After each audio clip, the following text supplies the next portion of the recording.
નમસ્કાર દર્શક મિત્રો, હું અશોક પરમાર સહયોગ દ્વારા પ્રસ્તુત ન્યૂઝ 20 ગુજરાતીમાં આપ સૌ દર્શક મિત્રોનું હાર્દિક સ્વાગત કરું છું। જોઈએ આજના મુખ્ય સમાચારો। જૂનાગઢ મહાનગરપાલિકાના કમિશનર ડોક્ટર ઓમ પ્રકાશ સાહેબની સૂચના અનુસાર મિલકતવેરા વસૂલાત શાખા દ્વારા લાંબા સમયથી બાકી લેણની રકમવાળી સાલ મિલકતોને સીલ કરવામાં આવી છે।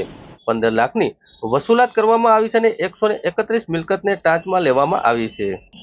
જૂનાગઢ મહાનગરપાલિકાની એક અખબાર યાદીમાં જણાવવામાં આવ્યું હતું કે જૂનાગઢ મહાનગરપાલિકાના હદ વિસ્તારમાં મિલકત ધરાવતા આસામીઓ દ્વારા પોતાની મિલકત લાંબા સમયથી પાકી રહેતી રકમ તેમજ જૂનાગઢ મહાનગરપાલિકાની ઘરવેરા શાખા દ્વારા મિલકતને સીલ કરવાની કામગીરી હાથ ધરવામાં આવી હતી, જેમાં નાયબ કમિશનર ડીજે જાડેજા સાહેબના માર્ગદર્શન હેઠળ આસિસ્ટન્ટ કમિશનર કલ્પેશજી Toliya, house tax superintendent Viral Joshi અને દોલતપરા ઝોનલ ઓફિસર કેયુર ભાયાણી તેમજ જોશીપરા ઝોન ઓફિસર નીતુબેન વ્યાસ અને ટીમાવલી જોઈન્ટ ઓફિસર દ્રિપાલસિંહ રાયજાદા દ્વારા કામગીરી કરવામાં આવી હતી અને મહાનગરપાલિકા જૂનાગઢ દ્વારા આગામી દિવસોમાં પણ સીલિંગ અને રિકવરી કરવાની કામગીરી હાથ ધરવામાં આવે છે।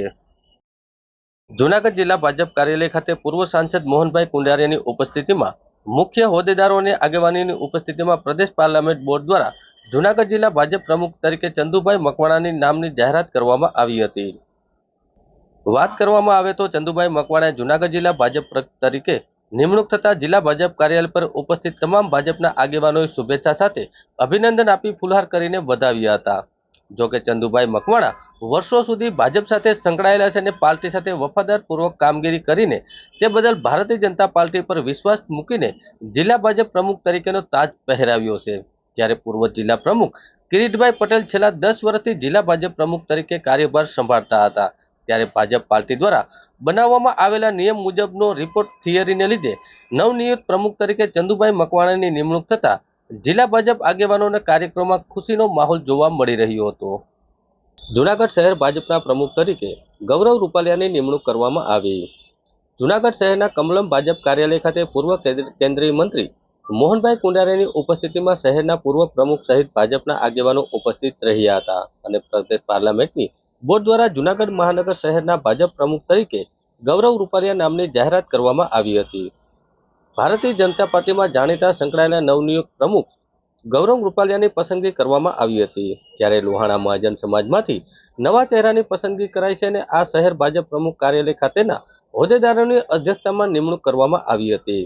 પ્રદેશમાંથી પૂર્વ કેન્દ્રીય મંત્રી મોહન કુંડારિયા અને પ્રશાંત કોરાટની હાજરીમાં નવનિયુક્ત પ્રમુખ તરીકે ગૌરવ રૂપાલિયાની પ્રમુખની નિમણૂક થતા ભાજપ કાર્યાલયમાં ઉત્સાહ જોવા મળ્યો હતો। ભારતીય જનતા પાર્ટીએ મને આવડી મોટી જવાબદારી આપી તે બદલ ભારતીય જનતા પાર્ટીનો ખૂબ ખૂબ આભાર માનું છું।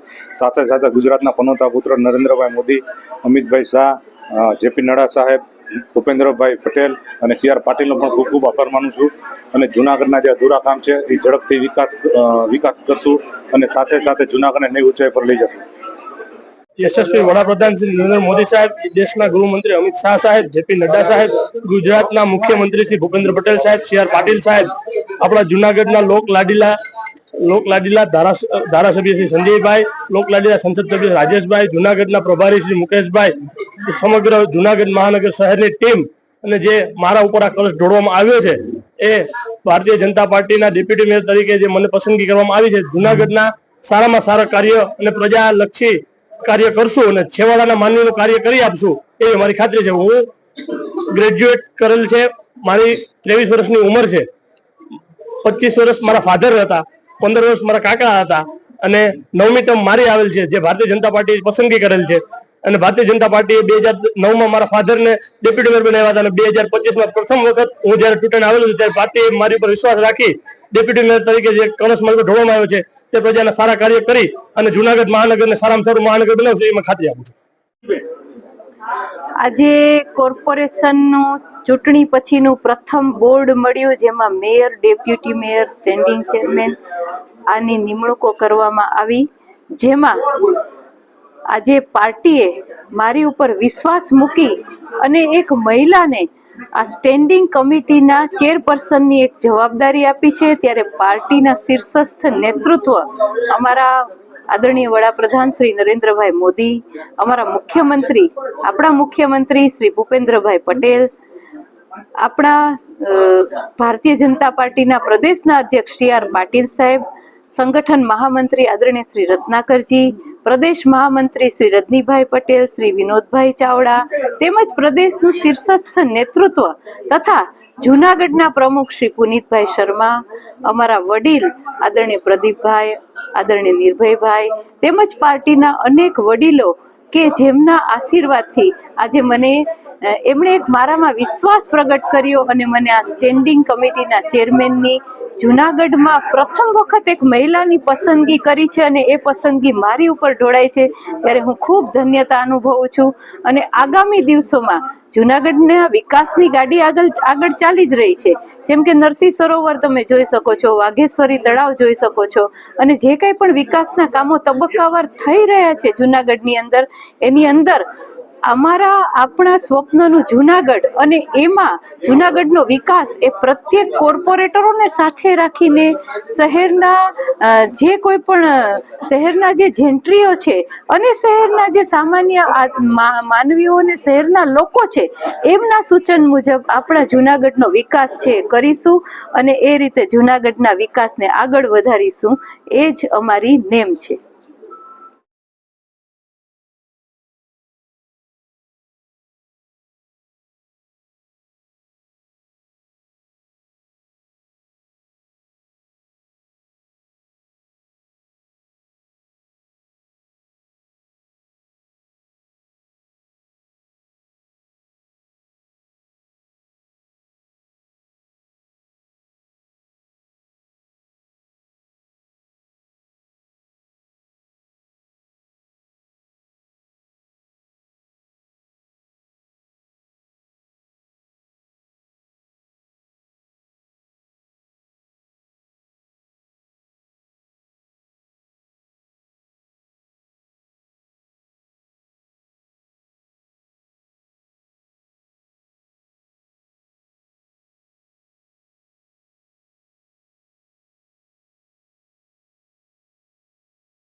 જૂનાગઢ એસટી બસ સ્ટેશનમાં બિનવારસી ગાંજાનો જથ્થો મૂકનાર આરોપીને પકડી પાડી અનડિટેક ગુનો ડિટેક્ટ કરતી એસઓજી શાખા જૂનાગઢ. જૂનાગઢ રેન્જના પોલીસ મહાનિરીક્ષક નિલેશ જાંજવાડિયા સાહેબની સૂચના અને જૂનાગઢ પોલીસ અધિક્ષક બીયુ જાડેજા સાહેબની સૂચના અને માર્ગદર્શન મુજબ જિલ્લામાં નશીલા પદાર્થનું વેચાણ અને સંગ્રહ કરતા ઇસમો સામે કાર્યવાહી કરવા માટેની ખાસ સૂચનાઓ આપવામાં આવી છે. જૂનાગઢના SOG Junagadh police inspector PK Chavda અને પોલીસ ઇન્સ્પેક્ટર એમબી રાઠોડને એસઓજી ટીમ દ્વારા બિનવારસુ 2 થેલા 8 પ્લાસ્ટિકના જબલામાંથી પ્રતિબંધિત ગાંજાની કિંમત અંગે 87,500ના મુદ્દામાલ સાથે જૂનાગઢ એસટી બસ સ્ટેન્ડમાં મૂકી નાસી ગયેલો હોય તે બાબતે જૂનાગઢ એસઓજી સ્ટાફ અને સાયબર ક્રાઇમ સેલ દ્વારા સીસીટીવી ફૂટેજના આધારે ટેકનિકલ સોર્સના આધારે તપાસ કરતા જૂનાગઢ એસટી બસ સ્ટેન્ડમાંથી ગાંજો મૂકી નાસી જનાર તરુણ પોપટ બુંબાડિયા ઉંમર વર્ષ 18 સાબરકાંઠા જિલ્લાના વતની હોવાનું જાણવા મળ્યું હતું. આ બાબતે એસઓજી શાખાની ટીમ તપાસમાં મોકલવામાં આવી હતી, જે સદર્ભે ગુનામાં પકડી આગળની કાર્યવાહી માટે Junagadh B division police station ખાતે સોંપવામાં આવેલ છે. આજે જાહેર માધ્યમોના માધ્યમથી કેન્દ્રીય મંત્રી મનસુખ માંડવિયાજીએ ઘેડના પ્રાણ પ્રશ્નોને લઈ અને લગભગ ત્રીજી વખત મોઢું ખોલ્યું છે. અગાઉ એક વખત 180 કરોડની જાહેરાત જુલાઈ મહિનામાં કરી હતી, ત્યાર પછી નવેમ્બર કે ડિસેમ્બર મહિનાની અંદર 450 કરોડની જાહેરાત કરી હતી. આજે પાછા 1500 કરોડની જાહેરાત કરી છે. ત્યારે મનસુખ માંડવિયાજીને પહેલો તો પ્રશ્ન એ પૂછવો છે કે આ 1500 કરોડ છે એ 1500 કરોડ માટેની તમે સૈદ્ધાંતિક મંજૂરી, કાગળ ઉપરની મંજૂરી ક્યારે આપશો? માત્ર વાતું નહીં. 170 કરોડ તમે કહ્યું છે કે બજેટમાં ફાળવા છે, તો આ શેના માટે ફાળવા છે? ઘેડ વિકાસ સમિતિની માંગ હતી કે ચાલુ વર્ષે જે જમીનનું ધોવાણ થયું છે એમાં ઓછામાં ઓછા 1500 કરોડનો ખર્ચ કરવો જોઈએ સરકારે. એની જગ્યાએ તમે 1500 કરોડ આખા ઘેડના ઉત્થાન માટે વાપરવાની વાત કરો છો. નંબર 2, આ આંકડાઓની માયાજાળમાં ફસાવવાની જગ્યાએ કેન્દ્રીય મંત્રી શ્રી ચાલુ વર્ષે તૂટેલી નદીઓ છે, આ નદીઓ ક્યારે રિપેર થશે? જે 100 ગામો દર વર્ષે સંપર્ક વિહોણા થઈ છે એ ચાલુ વર્ષે એટલે કે આવતા ચોમાસાની અંદર સંપર્ક વિહોણા ન થાય એના માટેનો એક્શન પ્લાન સરકારનો શું? એવી જ રીતે ભાદર નદી અને ઉબેણ નદીની અંદર જેતપુરનો કેમિકલ ઉદ્યોગ જે કેમિકલ કચરો ઠાલવે છે અને એના કારણે ઘેડ વિસ્તારના ખેડૂતોના ખેતરો બરબાદ થાય છે. આ કેમિકલ કચરાને અટકાવવા માટે તમે કેમિકલનો ક પણ આની અંદર કેમ ના બોલ્યા? ઘેડ વિકાસ સમિતિની આજથી 3 દિવસ પહેલા મીટિંગ થઈ. આ મીટિંગમાં માંગ થઈ કે 4 મહિનાની અંદર સરકાર કોઈ એક્શન નહીં લે તો અમે ઉગ્ર આંદોલન કરીશું. એટલે તમે આજે 1500 કરોડનો ફરીથી લોલીપોપ આપવા આવ્યા છો. જો આ લોલીપોપ ન હોય તો તૂટેલી નદીઓને તાત્કાલિક રિપેર કરો, કેમિકલવાળું પાણી જાય છે ને તાત્કાલિક અટકાવો. 100 ગામો જે છે સંપર્ક વિહોણા થાય છે ન થાય આ વર્ષે એના માટેના પ્રયત્નો ચાલુ કરો. જમીન ઉપર કામ ચાલુ થાય ત્યારે અમે માનીએ. અને આજે જે 4 દિવસ પહેલા અમારી મિટિંગમાં વાત થઈ છે એ વાત ઉપર અડગ છીએ કે 3 મહિનાની અંદર સરકાર આમાં એક્શન પ્લાન મુજબ કોઈ કામ નહીં કરે તો અમે ગાંધી ચિંધ્યા માર્ગે ઘેડ વિકાસ સમિતિ આંદોલન કરીશું. એના માટે સંપૂર્ણ જવાબદાર સરકાર રહેશે.